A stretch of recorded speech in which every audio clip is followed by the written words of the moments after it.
Halo, kali ini Miss akan membahas tentang soal OSN kebumian mengenai soal tryout ke-8. Yang pertama, jenis awan yang terbentuk ketika massa udara dingin mendesak massa udara panas. Cumulonimbus, altostratus, stratus, cirrostratus, altocumulus. Ini berkaitan dengan materi atmosfer, khususnya tentang awan. Ketika massa udara dingin mendesak ke massa udara panas, ini nanti ujung-ujungnya akan menyebabkan terjadinya hujan. Di antara 5 pilihan ini, jenis awan yang banyak menyebabkan hujan adalah awan cumulonimbus, di mana awan cumulonimbus banyak terdapat titik-titik hujan serta adanya kekuatan listrik di sana sehingga mengakibatkan daerah tersebut hujan lebat. Kita lanjutkan. Gerakan siklon terbentuk ketika terdapat daerah dengan tekanan rendah yang dikelilingi oleh tekanan tinggi. Siklon mengelilingi daerah tekanan rendah. Tandanya negatif. 1. Di belahan bumi utara putarannya searah jarum jam. Di belahan bumi utara perputarannya berlawanan dengan arah jarum jam. Di belahan bumi selatan perputarannya sesuai dengan arah jarum jam. Di belahan bumi selatan putarannya berlawanan dengan arah jam. Pernyataan di atas yang merupakan ciri dari gerakan siklon. Nah, bisa dilihat pada gambar ini, angin siklon terbagi ada dua, siklon itu sendiri dan angin antisiklon, kebalikannya.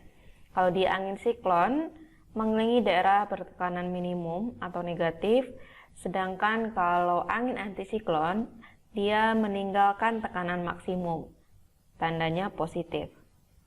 Untuk garis titik-titik ini, sana, ini adalah arah searah jarum jam.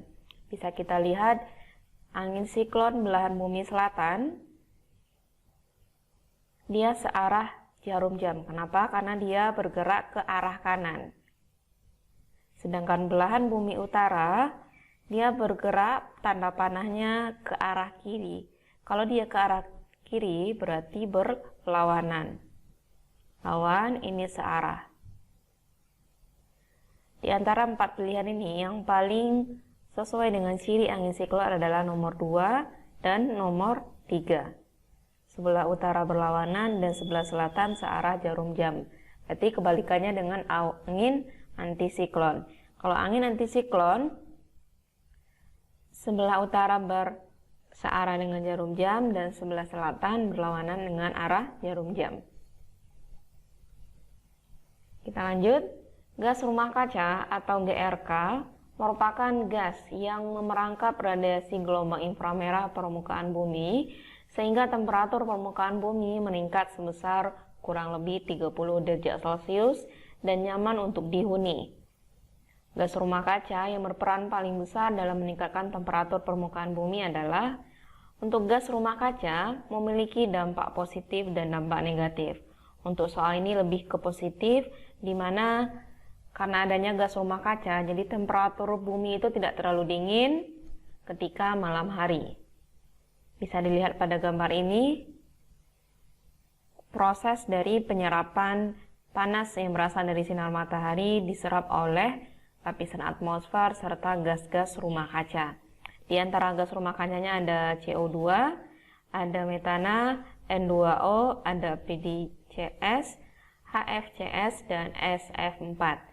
Di antara gas-gas rumah kaca yang terdapat di atmosfer untuk menyeimbangkan suhu udara, yang paling banyak pengaruhnya adalah CO2, karbon dioksida.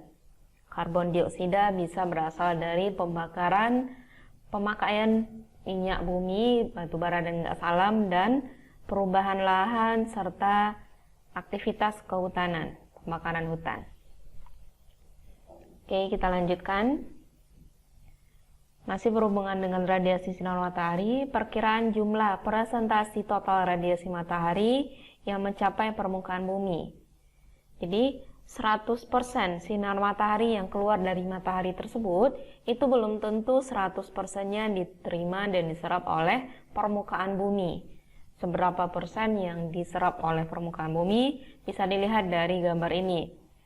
6%-nya dipantulkan oleh atmosfer, jadi sebelum dia mencapai ke permukaan bumi, radiasi matahari itu 6%-nya dipantulkan kembali. Terus, sebelum mencapai permukaan bumi juga dipantulkan oleh awan. Makanya ketika suatu wilayah banyak terdapat awan, suhu udaranya akan berkurang. Karena radiasi mataharinya terhalangi oleh awan. Terus diserap juga oleh atmosfer sekitar 15% dan dipantulkan oleh permukaan bumi sebesar lebih kurang 4%. Untuk yang diserap oleh permukaan bumi ini berkisar dari 45 sampai 50%. Di setengah dari radiasi matahari yang diterima oleh permukaan bumi. Itu pun untuk beberapa wilayah itu sudah panas, terutama untuk wilayah gurun. Pusat tekanan rendah disebut sebagai, ini tadi berhubungan dengan soal yang kedua, yaitu siklon, sedangkan pusat untuk tekanan maksimum itu antisiklon. Untuk radian, anti radian nggak termasuk, low pressure zone juga nggak termasuk. Kita lanjutkan, sirkulasi udara secara global dalam arah zona di sekitar ekuator disebut sirkulasi. Jadi sirkulasi pergerakan angin ataupun perubahan suhu ataupun perubahan arah angin akibat pergerakan suhu secara global akan mempengaruhi beberapa kawasan ataupun benua. Bisa dilihat dari gambar ini, untuk wilayah ekuator dinamakan dengan sirkulasi Walker. Sirkulasi Walker terdapat di sekitar Samudra Pasifik. Kenapa? Ini berhubungan dengan distribusi daratan dan lautan. Antara banyak atau sedikitnya daratan dan lautan di sekitar garis ekuator. Di bagian barat, ini cenderung suhu udaranya atau suhu di sekitar lautnya panas, sedangkan untuk ekuator bagian timur dekat Amerika Selatan, iklimnya atau suhunya dingin. Ini juga berhubungan dengan pengaruh dari fenomena El Nino dan La Nina. Kalau fenomena El Nino mengakibatkan Indonesia mengalami musim kemarau yang lebih panjang dari biasanya, sedangkan La Nina meningkatnya curah hujan yang turun sehingga untuk beberapa wilayah akan terjadi banjir dan tanah longsor.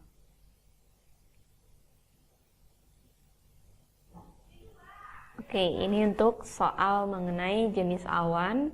Di sini ada 6 pertanyaan untuk nama jenis awan A, B, C, D, E, F.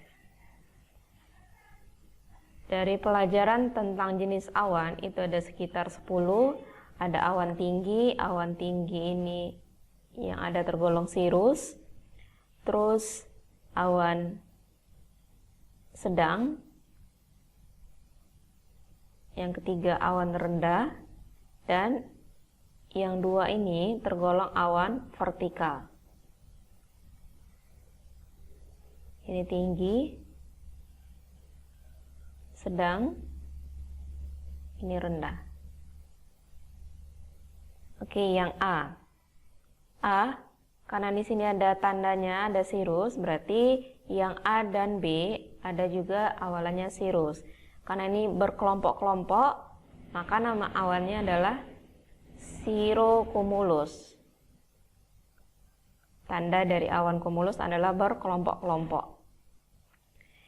Yang kedua, terbentuknya halo di sekitaran matahari ketika siang hari, namanya cirrostratus. Kalau untuk awan stratus, dia lebih lembut atau lebih menyebar dibandingkan awan cumulus. Itu untuk awan tinggi. Satu lagi awan cirrus di sini. Untuk golongan awan sedang bagian C, di sini sudah ada altocumulus. Juga awannya berkelompok-kelompok. Berarti yang ini bayangan matahari bisa terlihat di permukaan bumi. Ini namanya awan altostratus.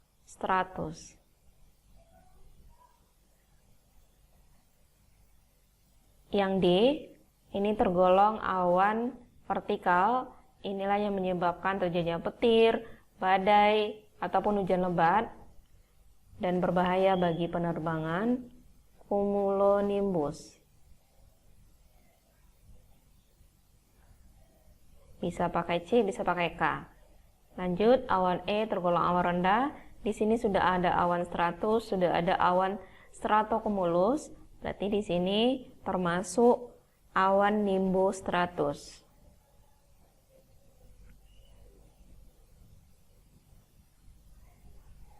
Juga awan gerimis, terus dia hujannya awet.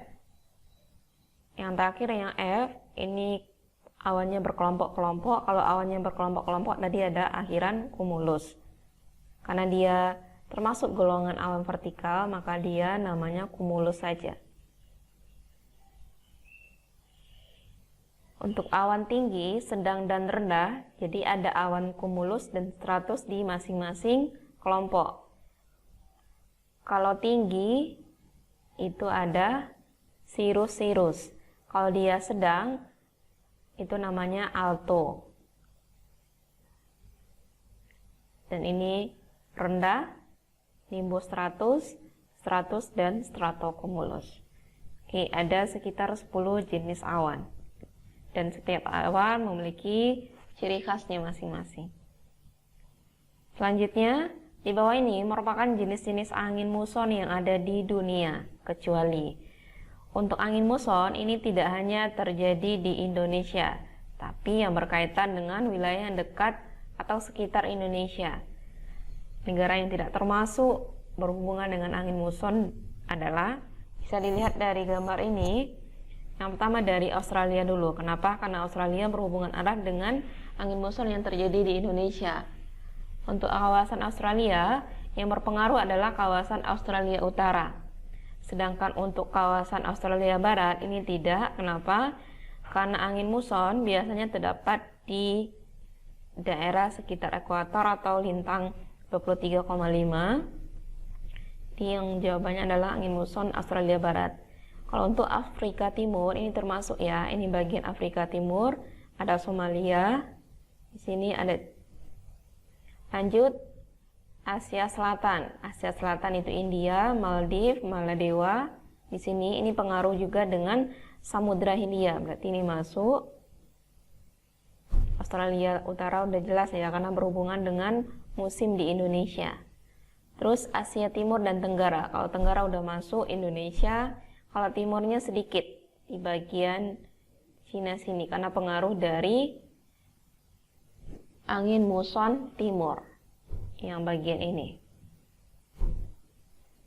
Oke, jadi yang tidak termasuk angin muson skala dunia adalah Australia Barat.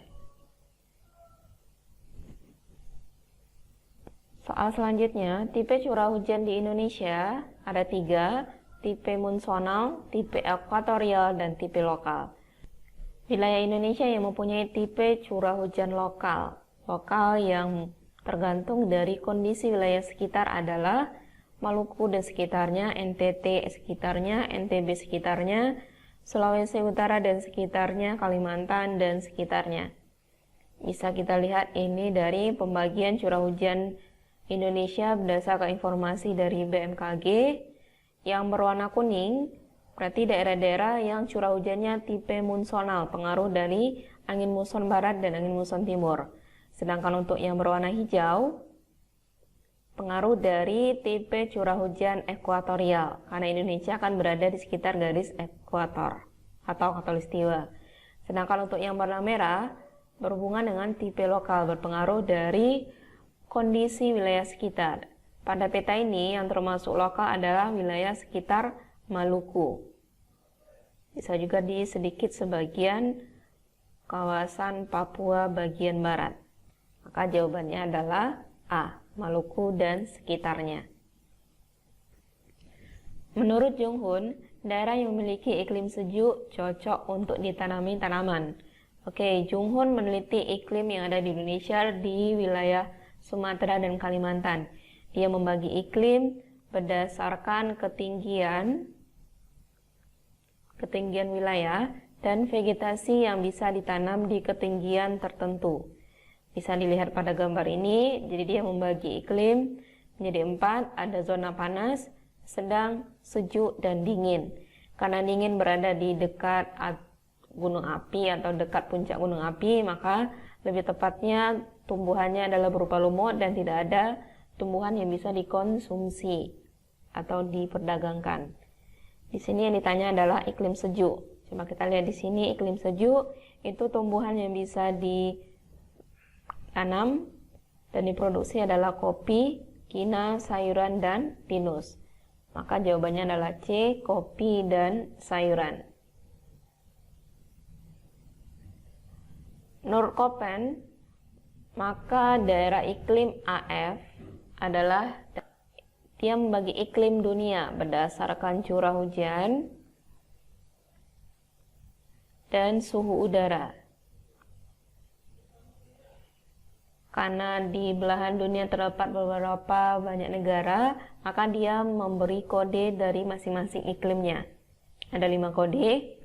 Iklim A untuk wilayah tropis, iklim B untuk daerah kering, iklim C untuk daerah sedang, iklim D untuk daerah dingin, dan iklim E untuk daerah kutub. Yang ditanyakan adalah wilayah AF. Kalau A tadi iklim tropis, cocok untuk wilayah Indonesia. AF di sini ada hutan hujan tropis. Maka jawabannya adalah E, iklim hutan hujan tropis. Di samping AF, di Indonesia juga ada monsoon tropis di daerah Jawa dan AW sabana tropis di wilayah Nusa Tenggara Barat dan Nusa Tenggara Timur. Jadi ini ciri-ciri dari masing-masing iklim menurut Köppen. Oke, demikian pembahasan dari soal ASN kebumian. Terima kasih.